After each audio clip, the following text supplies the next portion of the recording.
آج ہم دیکھتے ہیں کہ ایک مسلمان کا خون، ایک مسلمان کا پسینہ، ایک مسلمان کی محنت کم سے کم تک سمجھا جا رہا ہے۔ ایک ڈر لگا رہتا ہے ایک مسلمان کو رات کی تاریکی میں چلنے سے، اور کہیں سفر کرنے سے، کہیں بیٹھنے سے، کہیں اٹھنے سے۔ ایک مسلمان کو اس طرح حقارت کی نظر سے کہ ملک میں بسنے والے کچھ فرقہ پرست عناصر جس نظروں سے دیکھ رہے ہیں، اس حساب سے یہ مسلمانوں کے لیے آزمائش کا وقت ہے، آزمائش کا دور ہے۔ اور یہ آزمائش کا وقت اور آزمائش کا دور یہ صرف آج برپا نہیں ہوا ہے، بلکہ اسلام کے جتنے بھی لوگوں نے علمبردار بنے، اسلام کا پرچم اپنے ہاتھوں پہ اٹھایا، جنہوں نے بھی اسلام کو قبول کیا اور اسلام پہ چلنے کی ٹھانی، اپنی جان کے ذریعے سے، اپنی مال کے ذریعے سے اس کی فراوانی کی کوشش کی، اس کے اوپر شروع سے آزمائشیں اور مصیبتیں اور پریشانیاں آتی رہی ہیں۔ قرآن کی وہ آیت جس کو میں نے تلاوت کیا، وَلَنَبْلُوَنَّكُمْ مِنَ الْخَوْفِ وَالْجُوعِ وَنَقْصٍ مِنَ الْأَمْوَالِ وَالْأَنفُسِ وَالثَّمَرَاتِ وَبَشِّرِ الصَّابِرِينَ، یہ اسی کا خلاصہ ہے کہ اللہ تعالیٰ ارشاد فرماتے ہیں مسلمانوں سے کہ مسلمانوں تم اسلام کو قبول کر لیے ہو، ایمان میں داخل ہو گئے ہو، اللہ کو ایک مان رہے ہو، توحید پہ قائم ہو، نماز پڑھ رہے ہو، روزہ رکھ رہے ہو، رسول کی اطاعت کر رہے ہو، تو اس کا مطلب یہ نہیں ہے کہ لوگ تمہارے اوپر بہاروں پھول برساؤ، محبوب آیا ہے یہ کہہ کر تمہارے اوپر پھول برسائے جائیں گے، یا تمہارے راستے پہ یہ ریڈ قالین بچھائے جائیں گے، یا تمہارے ساتھ تکبیر کے آواز بلند ہوں گے اور ہر موڑ پر تمہارا سواگتم، ویلکم اور خوش آمدید کہا جائے گا۔ ایسا نہیں ہوگا، بلکہ قرآن کہتا ہے وَلَنَبْلُوَنَّكُمْ بِشَيْءٍ مِّنَ الْخَوْفِ وَالْجُوعِ کہ تمہیں آزمایا جائے گا، تمہیں آزمایا جائے گا۔ ایسا نہیں ہے کہ صرف تمہارے اوپر پھول برسائے جائیں گے، تمہارے لیے فتوحات کے دروازے کھول دیے جائیں گے، تمہارے ساتھ چلنے والے تمہاری تکبیریں پڑھیں گے اور تمہارے قصیدے بیان کریں گے، تمہارے لیے اسٹیج سجایا جائے گا، بلکہ قرآن کہتا ہے وَلَنَبْلُوَنَّكُمْ بِشَيْءٍ مِّنَ الْخَوْفِ وَالْجُوعِ تمہیں آزمایا جائے گا ان تمام چیزوں سے جس سے آزمایا جاتا ہے۔ من الخوف سب سے پہلے تمہیں ڈر سے آزمایا جائے گا۔ آج ڈر ہے نا انسان کے اندر، ایک مسلمان کے اندر ڈر ہے، وہ ٹرین پہ اکیلا سفر کرنے میں ڈرتا ہے کہ کہیں اسے اس کی داڑھی کو دیکھ کر، اس کا لباس کو دیکھ کر، اس کے نماز پڑھنے کو دیکھ کر، یا اس کے سر پہ ٹوپی کو دیکھ کر، یا اس کے چہرے کی نورانیت کو دیکھ کر لوگ اس کا موب لنچنگ نہ کر بیٹھیں۔ ایک مسلمان کو ڈر ہے کہ وہ راستے میں چلتے ہوئے اور ڈر محسوس کرتا ہے کہ چند فرقہ پرست عناصر آ کر اس پہ حملہ آور نہ ہو جائے، اس پہ ٹوٹ نہ پڑے۔ قرآن اس چیز کو 1400 سال پہلے ہی آگاہ کر دیا، وَلَنَبْلُوَنَّكُمْ بِشَيْءٍ مِّنَ الْخَوْفِ تمہیں ڈر کے ذریعے سے تمہیں آزماؤں گا میں۔ ڈر ہے،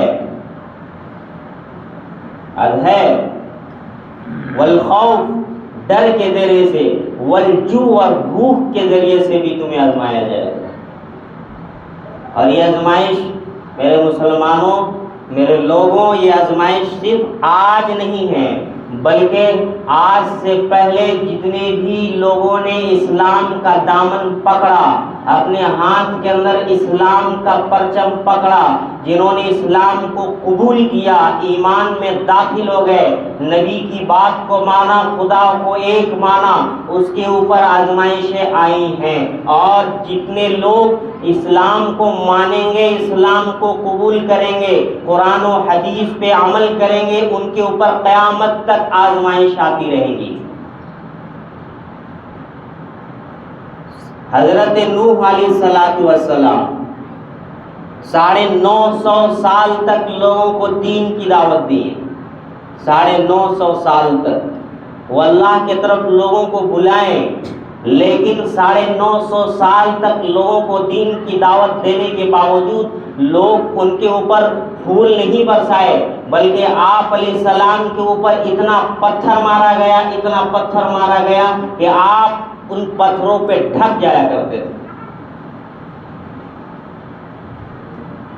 آپ نے پڑھا ہوگا طوفان نوح کا واقعہ کہ نوح علیہ السلام کی قوم کو اللہ نے طوفان پہ گھیرا، طوفان نوح کے ذریعے سے اس کو عذاب دیا۔ نوح علیہ السلام نے بد دعا کے لیے یوں ہی خوشی سے ہاتھ نہیں اٹھائے، بلکہ 950 سال تک اپنی قوم کو برداشت کرتے رہے۔ اس کے بعد جب انہوں نے پھر بھی ہر لمحہ ہر دن یہ تانا مارا کرتے تھے کہ نوح اگر تو سچا نبی ہے، تو سچا پیغمبر ہے، اور تیرا کہنا ہے کہ اگر اللہ کو نہیں مانا جائے گا، وحدانیت کو نہیں مانا جائے گا، تو اللہ کی عذاب ہم کو آ کر دبوچ لے گی، تو بلاؤ اپنے رب کی عذاب کو، ہم تیار ہیں۔ 950 سال کے بعد نوح علیہ السلام نے اللہ کے سامنے وہ ہاتھ اٹھائے، تب جا کر ان کے اوپر طوفان نوح آیا۔ موسیٰ علیہ السلام جلیل القدر نبی ہیں، رسول ہیں، پیغمبر ہیں، خود ان کی قوم کے لوگوں نے ان پہ زیادتی کی۔ فرعون کی بات تو الگ ہے، اسی لیے اللہ کے رسول صلی اللہ علیہ وسلم ارشاد فرماتے ہیں الدنیا سجن المومن و جنت الکافر، کہ دنیا مومنوں کے لیے قید خانہ ہے، جنت تو کافروں کے لیے، دنیا کافروں کے لیے جنت، مومن کے لیے قید خانہ ہے۔ بظاہر کفر پہ چلنے والے، نافرمان، ناہنجار، عیاش، منکرین، مشرکین، یہ سارے کے سارے کو اللہ نے عارضی طور پر بظاہر دنیا کی لذت اور دنیا کی نعمتوں سے ان کو آراستہ کیا، اور جو لوگ اسلام کے پابند بنے، اللہ اور اس کے رسول کے حکموں کے پابند بنے، اللہ تبارک و تعالیٰ نے ان کے اوپر آزمائش کو ڈالا۔ خود حضرت موسیٰ علیہ السلام جلیل القدر پیغمبر ہیں، نبی ہیں، ان کو اپنے ملک کو چھوڑ کر مدین کی طرف ہجرت کرنا پڑا۔ ابراہیم علیہ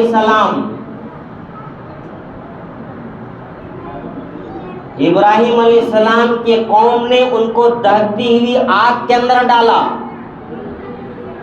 ان کو بھی اپنے ملک سے ہجرت کر کے دوسرے ملک پہ جانا پڑا۔ اور خود ہمارے نبی کریم صلی اللہ علیہ وسلم جو رحمت للعالمین بن کر آئے ہیں، جن کے صدقے میں دنیا بنی اور آخرت بنی، جنت بنا، جہنم بنا، ہم بنے، آپ بنے، ان کے اوپر کیا ظلم ڈھایا گیا تاریخی کتابوں میں واضح۔ طائف کی گلیوں میں جب آپ تشریف لے گئے ہیں، وہ کرسی کی لالچ نہیں تھی، ووٹ مانگنے کے لیے نہیں گئے تھے کہ ہمیں مکہ کا پردھان بننا ہے، مکہ کا صدر و سیکریٹری بننا ہے، مکہ کا خزانچی بننا ہے، اور مکہ کا ہمیں سردار بننا ہے۔ وہ دین کی دعوت کو لے کر، توحید کے پیغام کو لے کر اللہ کے رسول طائف کی گلیوں میں گشت کیے، ایک ایک سرداروں کے دروازے کو کھٹکھٹائے، وہاں کے لوگوں نے کیا سلوک کیا، تاریخ کی کتابوں کو آپ پڑھیں، آپ کو معلوم ہوگا۔ 2.5 میل کا فاصلہ، آپ صلی اللہ علیہ وسلم بے ہوشی کے عالم میں، ہوش و حواس نہیں ہے، کچھ پتہ نہیں، دن ہے رات ہے، آسمان اوپر ہے زمین نیچے ہے، بے ہوشی کے عالم میں گشی تاری ہے، 2.5 میل دوڑ لگائے ہیں۔ چھپری قسم کے، عیاش قسم کے، بدماش قسم کے جو لونڈے لپاڑے ہوتے ہیں، طائف کے لوگوں نے آپ کے پیچھے چھوڑا کہ ان کو پتھر مارتے ہوئے طائف کے شہر سے باہر نکالا۔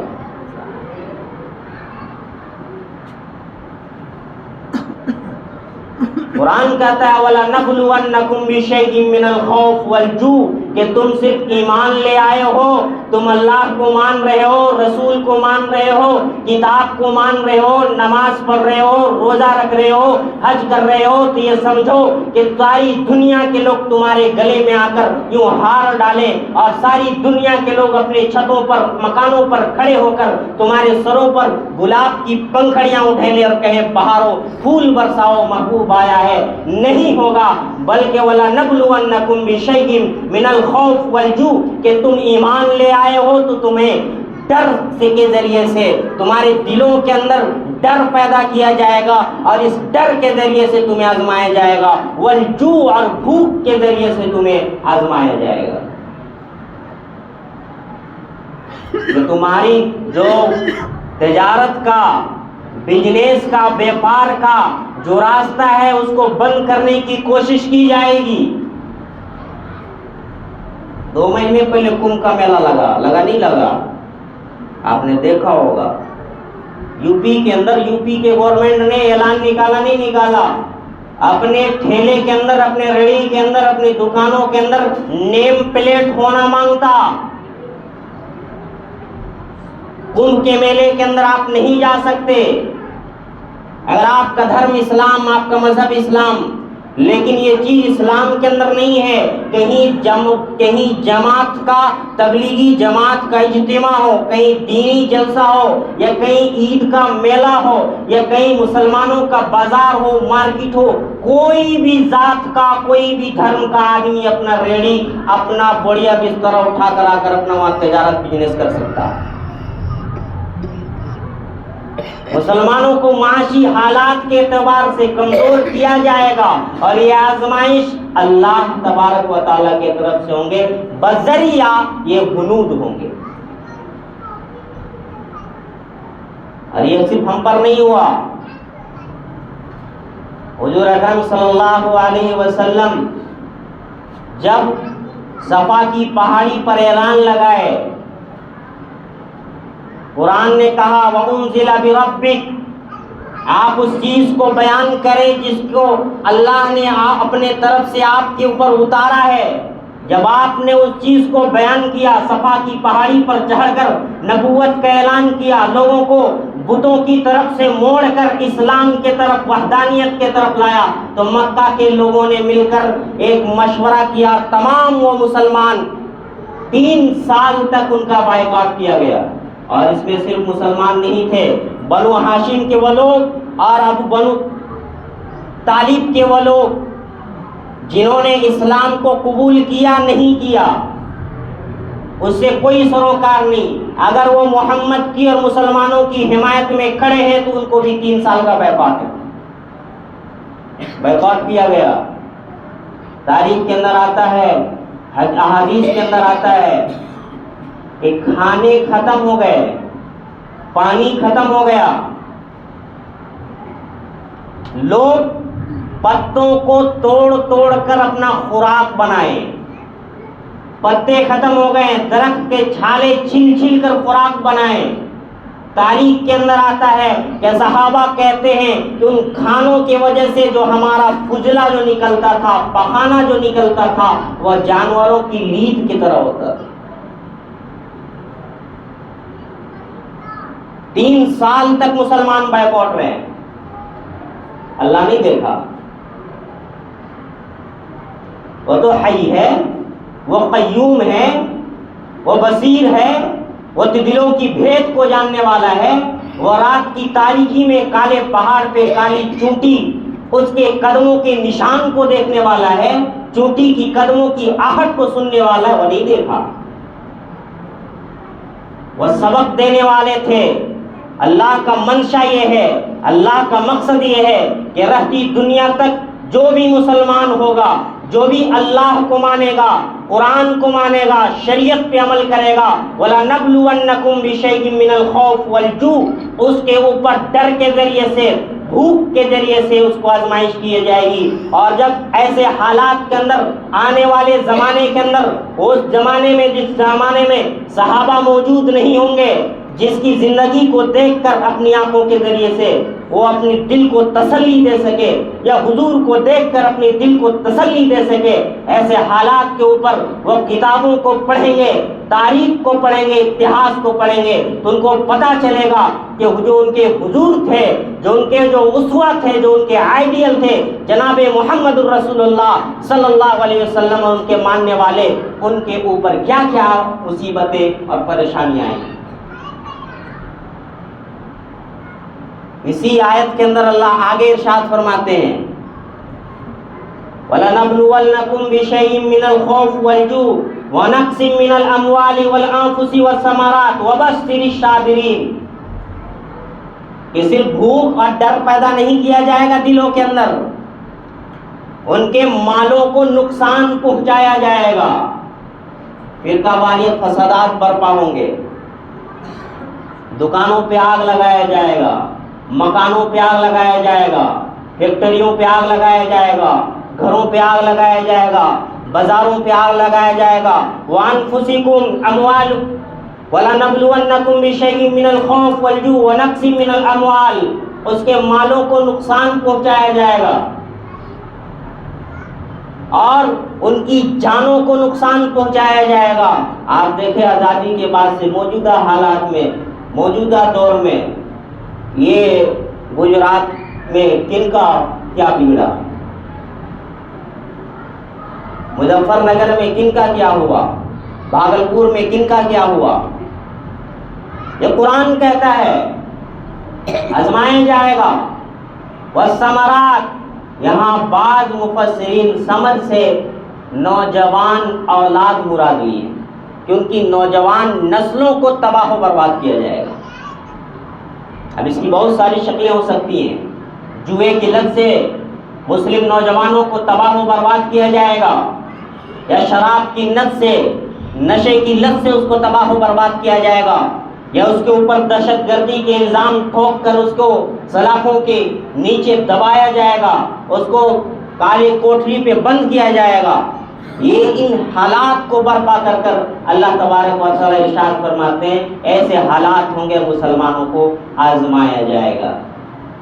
اچھا ایسے حالات ہوں گے تو کیا کیا جائے گا؟ قرآن کہتا ہے وَبَشِّرِ الصَّابِرِينَ، خوشخبری سنا دیجئے محمد الرسول اللہ ان لوگوں کو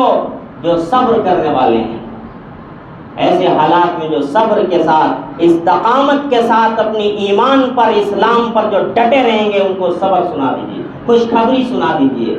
کون ہے صبر کرنے والے؟ فوراً آگے آیت میں اللہ تبارک و تعالی ارشاد فرماتے ہیں الذین اذا اصابتهم مصیبہ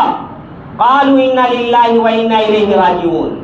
کہ جب ان لوگوں کے اوپر مصیبتیں آتی ہیں، پریشانیاں آتی ہیں، کوئی تکلیف آتا ہے، کوئی نمائش آتی ہے، تو وہ لوگ کہتے ہیں قالوا انا للہ وانا الیہ راجعون، یہ لوگ ہیں صبر کرنے والے۔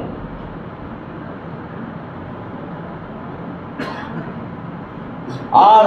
جس کی زندگی کے اندر یہ صبر اور استقامت آئے گا، تاریخ کو آپ پڑھیں، یہ تاریخ اور اتہاس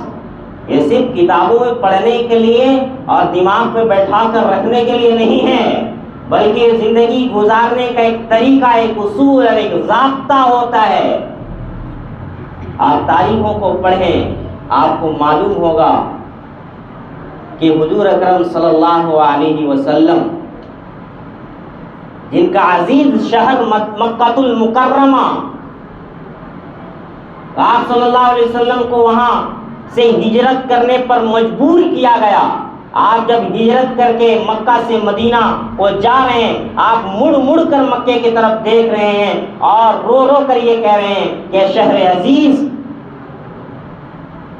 ہم تم سے جدا نہیں ہونا چاہتے، لیکن میں مکہ تیری گود میں جو پلنے والے لوگ ہیں وہ ہمیں یہاں رہنے نہیں دیتے۔ آپ آئیں 21 سال کے بعد آپ آئیں، نبوت کے 21ویں سال میں سن 10 ہجری میں آپ دوبارہ مکہ کے اندر آئے ہیں اور مکہ آپ کے ہاتھوں پہ دے دیا گیا۔ پھر اسلام کا کیا بول بالا ہوا؟ فتح مکہ کے بعد قرآن کہتا ہے جا نصر اللہ والفتح ورأیت الناس يدخلون فی دین اللہ افواجا، کہ آج 57 مسلمانوں کا دیش ہے، اتنی بڑی آبادی، اتنی بڑی تعداد۔ حالات آتے رہتے ہیں، ان حالات کے یہ طوفان ہیں جو بہہ جانے والے ہیں، یہ